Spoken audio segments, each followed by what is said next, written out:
Welcome back to Weave Along with Elewys. I'm Elewys of Finchingfield. As the weather begins to cool in the northern hemisphere and life begins anew in the southern lands, we are minded of the upcoming holidays and thinking, what should I get my favorite medievalist? What should I get for the person I love? Have you been shopping for reliquaries and coming up empty-handed? Vendors all out of slivers of the one true cross? Finger bones of your favorite saints on backorder? Well, never fear, dear weavers. You can create your own reliquaries. The Sleeve of Saint Bertille. Born in the early years of the 7th century, Bertille was raised in a prominent family. They lived about 60 miles or about 100 kilometers outside of Paris. As a child, she spent most of her time in prayer, doing serious duties, avoiding all those frivolous things. And as she grew up, she found the world to be tempestuous, and she despised it. She found comfort in prayer and in her conversations with God. About the year 630, she decided she really wanted to move to an abbey and commit her life to God. Her parents brought her to the Chelles Abbey, and we don't know how old she was when she arrived. I'm guessing between 15 and 20 years old, which seems pretty typical for that time period. She was educated by the Abbess Chelles, and she was very well known for her humility and self-denial. She was committed to aiding the sick and caring and educating the children at the monastery.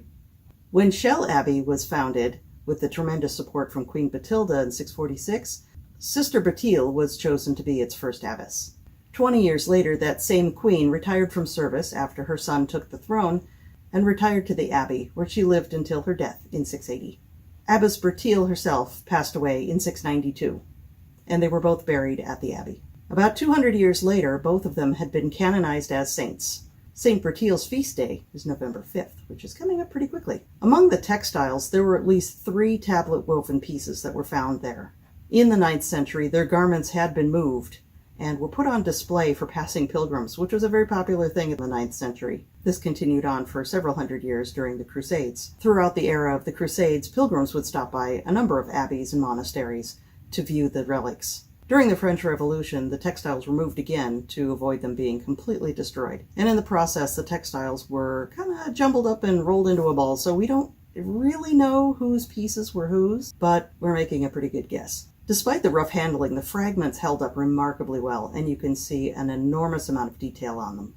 The pattern I'm going to share with you today is presumed to be the abbess's sleeve. The piece is 9 millimeters wide, and it's made of silk in red, yellow, and a deep brown black. As you can see, 2/3 of that width is all border cards. So the center part of the design is only 3 millimeters wide. Based on that, we can presume that it was done in a really, really fine silk, maybe a 40/2 or even a 60/2 silk. In continuation with the Laurel Kingdoms project, I'm doing this one for the Kingdom of Caid.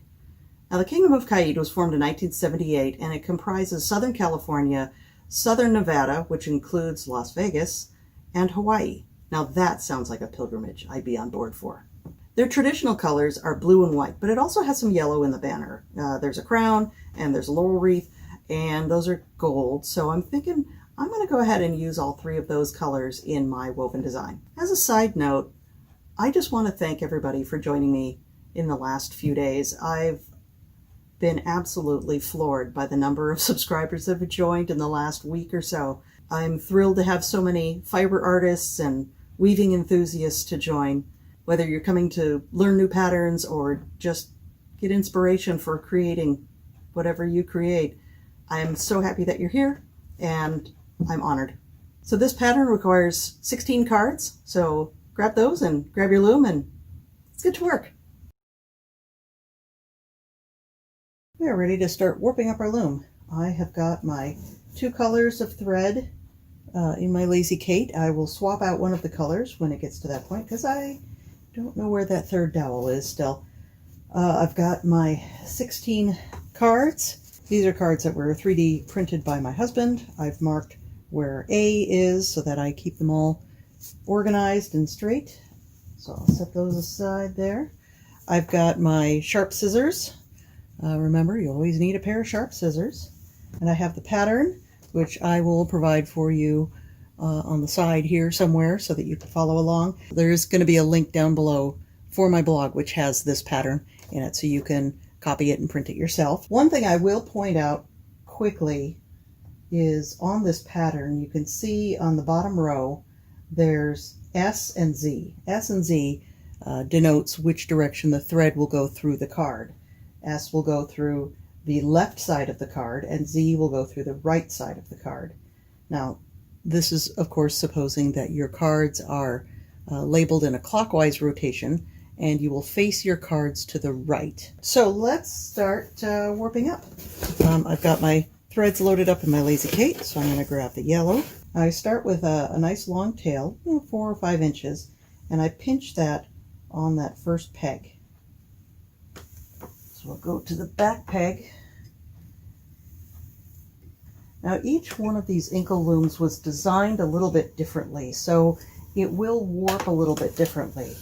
Consult your manufacturer's directions and it should have a diagram of how best to warp up your own loom. Again, I leave a nice long tail at the end. Start again, 4 or 5 inch tail, pitch it under the thumb, and follow the same path as before.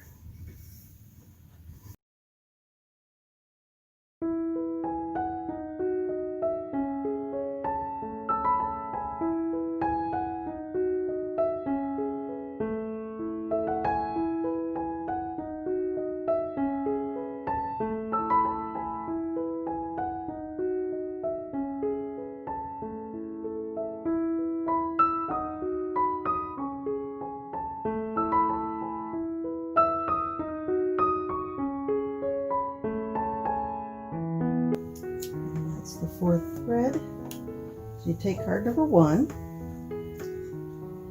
and you'll see that this is labeled A, B, C, D in a clockwise format. Since all 4 colors are the same, they will all be threaded the same. S will go through the left side of the card.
Now, card number 2 is Z-threaded, so we're going to go through the front of the card instead of the back of the card.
To start your weaving, you're going to need your shuttle, and you're going to need to have your thread loaded onto it. I usually choose a thread that matches the edge pieces because you will see the weft as you weave. It'll kind of poke out the sides. So I start with the shuttle on the left. Pull the thread through the middle. Leave about an inch or two from all the knots, you know, a finger's width or two from all the knots. Leave a nice long tail. And you turn all your cards forward. Insert your pencil to hold your card still. Throw your shuttle through. And then throw your tail back through. This just helps anchor it at the beginning. Turn your cards forward again. Throw your shuttle.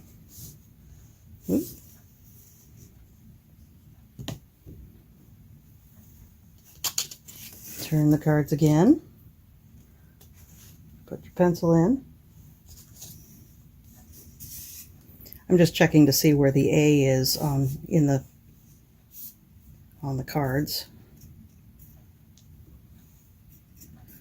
Now you can pull all your threads tight, and that will snug up all of your warp threads. Pull your shuttle through and turn the cards one more time. Now I have D and A at the top, and that's where I want to start my pattern. I'm going to put the shuttle back through and leave a little tail behind, a little loop. Now you can take your tail and tuck that out of the way because you're not going to need that again. So the pattern starts out, picks number 1 and 2, cards 1 and 2 go forward, 3, 4, 5, and 6 go backwards, and you can tell because of the gray shading behind, and then the rest of the cards go forwards. So I'm going to take the pencil out. I'm going to push those 4 cards down, the ones that are going to go backwards. Turn those 4 cards backwards, and then turn the rest of the cards forwards. I insert the pencil and push those cards up. Now, just resting against the pencil like that will keep them from spinning.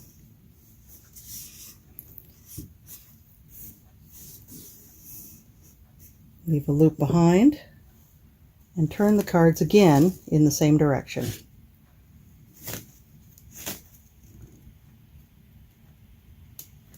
I just reinsert the pencil. Beat your shed down, pull that loop, and then leave a new loop behind. For picks 3 and 4, cards 1 through 6 will go forward. So 2, 4, 6. 7 and 8 will go backwards. 9 and 10 forwards. What is this? 11 through 14 backwards, and then the border cards will continue to go forwards. So you turn the backwards cards backwards, forwards cards forwards, anchor it with a pencil, slide those cards up, beat, pull your loop, pull your thread through, and leave a loop behind.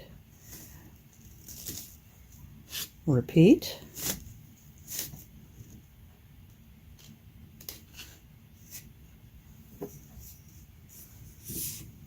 Beat, pull, leave a loop behind. That actually knotted a little bit as I pulled it through. I don't think you're going to notice. Okay, so the next 2 picks, picks 5 and 6, straighten the cards up again.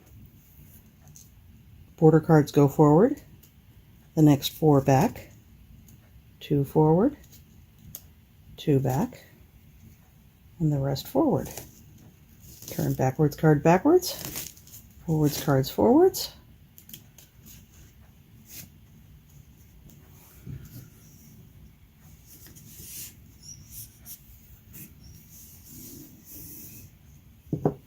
Repeat.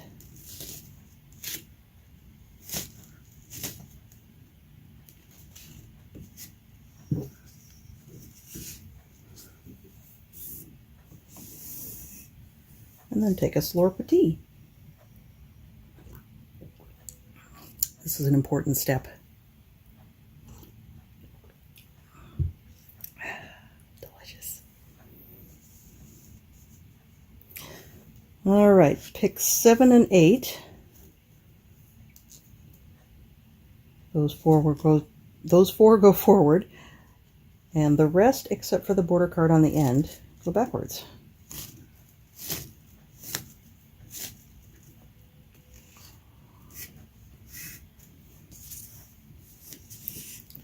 Beat, pull, leave a loop behind, and repeat.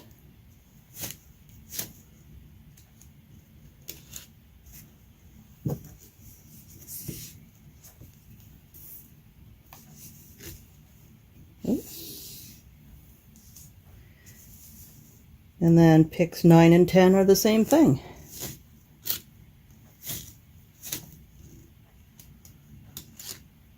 Nine.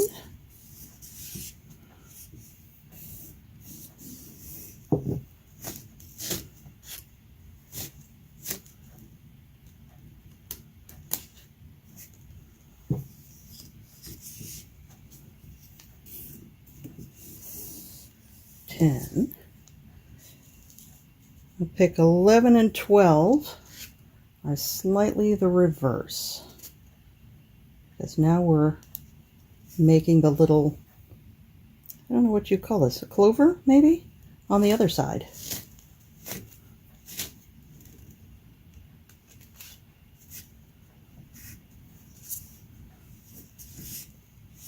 Press, pull, through, turn, backwards, turn forwards.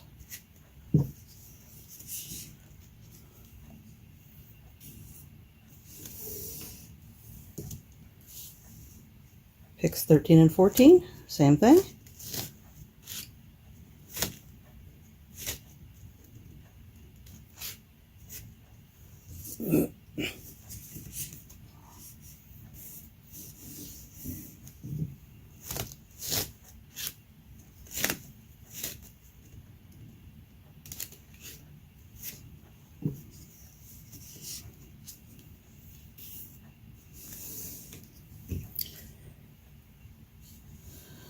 Fifteen and 16. Now before I start 15 and 16, I'm going to loosen the tension just a little bit. It's starting to get a little too snug there, so that will really affect the way your weaving looks if your tension is too high. And that's something you kind of have to learn to judge. So the first 6 go forward, 2 back, 2 forward, and 4 back. Now if you notice, I'm supporting the cards from underneath so that they don't spin, holding them steady while I turn the others. These cards will be very, very squirrely on these skip hole weaves.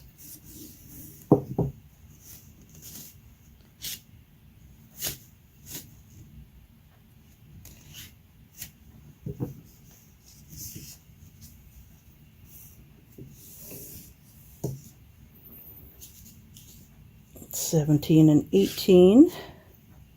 Everything is reversed except for the border cards. The border cards will continue to turn the same direction until they get over twisted, and then you can either flip the cards or just start turning them backwards while you weave. I usually prefer to flip the cards, just that way you don't lose momentum. You don't forget what you're doing. And which way were they going again? I don't remember.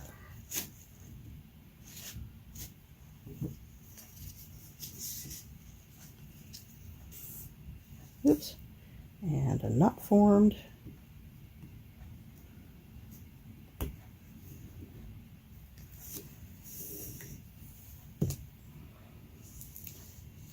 $19 and $20. All the cards go forward except for these last 4 before the borders.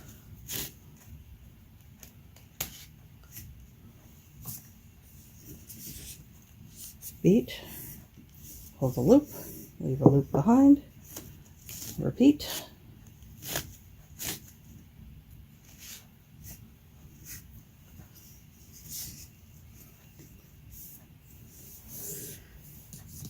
Picks 21 and 22 are the same.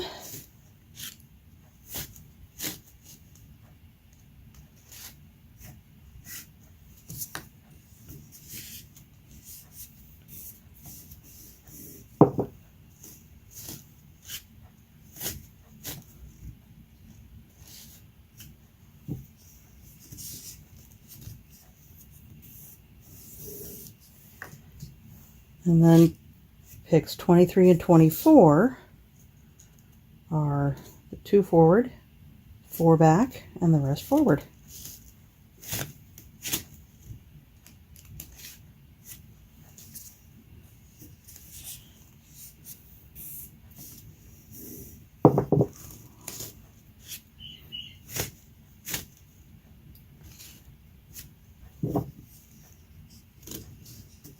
Okay.